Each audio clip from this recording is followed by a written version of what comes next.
My name is Eddie Armentrout, and I'm going to walk you through the process of downloading and running the Long-Term Care Population Research Model. The Long-Term Care Population Research Model is an Excel-based model which examines the impact of a public long-term care benefit on consumer finances and service utilization. We will cover downloading the model files, macro settings, and running the model. Before we get started, it's important to note that the model will only run on 64-bit Excel. If you try to run the model using 32-bit Excel, you will receive an error. To download the model, we will navigate to the Long-Term Care Population Research Model landing page on the SOA website. On this page, you will see a short description of the model along with materials for download. These materials include the methodology document, user guide, and Excel model. We suggest that you consult the user guide when setting up and running the model. Download the model to your local machine, not a virtual desktop or a shared drive.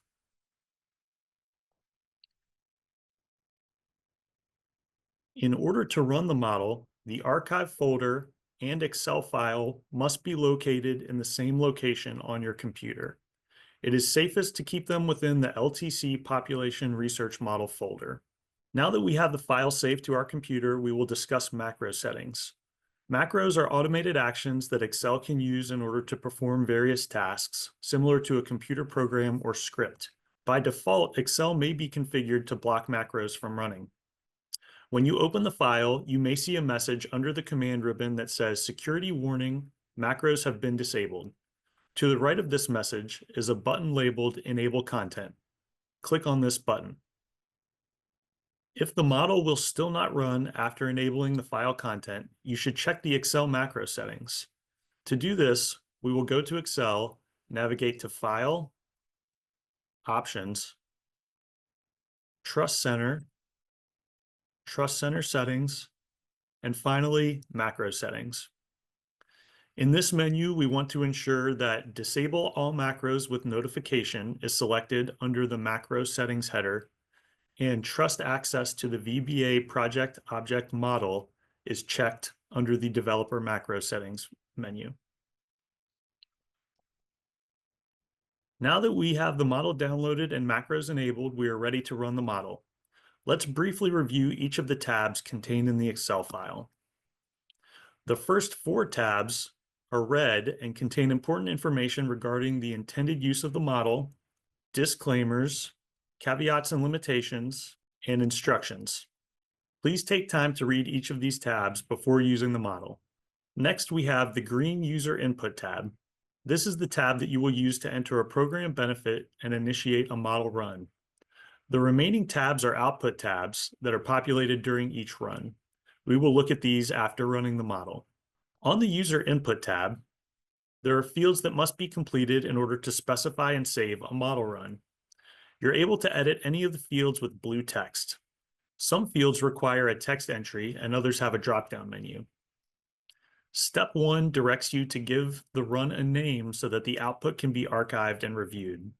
The name that you enter here will be the name of the workbook that is saved in the archive folder after the program is run. Step 2 allows you to define a program benefit. The Covered Benefits line allows you to select the type of benefit that is covered, community, facility, or both. The Benefit Trigger ADL Threshold selection allows you to specify the number of ADLs required for benefit eligibility. The Benefit Trigger Severe Cognitive Impairment selection allows you to specify whether a severe cognitive condition will qualify for benefits. The Elimination Period, Daily Benefit Amount, and Benefit Period allow you to specify the dollar amount, timing, and duration of benefit payments. Finally, you can select whether benefits are paid as cash or as reimbursement for covered services. The red values may change as a result of your selection. These are displayed for informational purposes. Step 3 allows you to define assumptions that are used to estimate the benefit funding requirement. These inputs only impact the program financing estimate. Inflation protection determines the rate at which benefits increase in the future. The vesting requirement allows you to select whether payroll tax contributions are required to vest in the program or whether everyone is eligible to receive benefits immediately. The tax base specifies the earnings that are subject to a payroll tax in order to finance the benefit. And finally, expenses as a percent of benefits allows you to vary the assumed expenses involved in administering the program. The red values are displayed for informational purposes and cannot be varied. These include the ultimate interest rate and wage growth assumptions and the estimated tax necessary to fund the benefit, which is calculated as a result of the previous user inputs in sections 2 and 3. Once all selections have been made, click on the Run Model button. Model runtime will vary depending on computer specifications. The model may take up to a few minutes to run. Do not attempt to perform actions in Microsoft Excel while the model is processing. This could cause resource constraint issues and result in Excel closing unexpectedly. After a run is complete, the output worksheets will update to reflect the modeled program benefit, and a copy of the output will be saved in the archive folder. This output contains a copy of the user input sheet along with the output tabs. Now we will briefly review the model output tabs. Table 1 displays statistics on the population eligible for the benefit. Table 2 displays information related to current care settings for those with a long-term care need. Table 3 contains information about beneficiary contributions for funding the benefit. Table 4 contains estimated episode expenditures for episodes active in 2018 by source of payment and for various cross-sections of the population. Table 5 contains estimated episode expenditures by source of payment, assuming that episodes received the user-defined long-term care benefit. Table 6 provides a breakdown of the estimated changes in expenditures due to the presence of the long-term care benefit.